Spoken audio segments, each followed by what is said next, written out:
That's why I got in the business in the first place. I, saw professors who looked really curious about nature, and they looked like they were having so much fun. I decided that was the kind of job I wanted.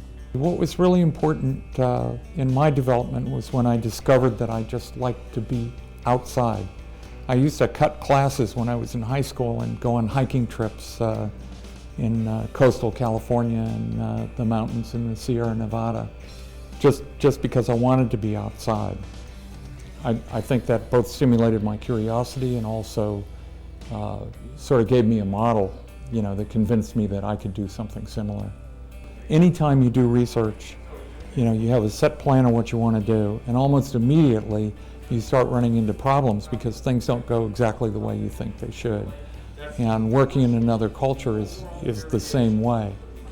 And I think what makes it exciting is when you come up with something that you realize without the other party's input, you wouldn't have gotten anywhere close to, the product you end up with, and it's something you couldn't have done by yourself.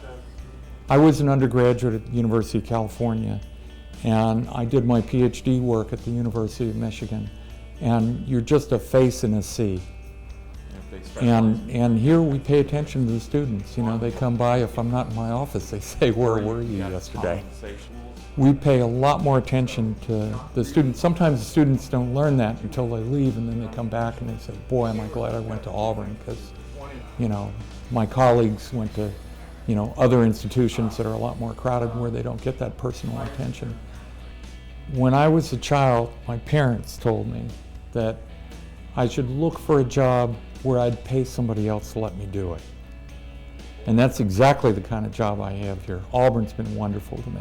Just to have the opportunity to go on doing basic research, once in a while do some research in conservation issues or something that's a little more applied.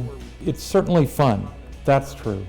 But there's something about learning new things that sort of rejuvenates you all the time.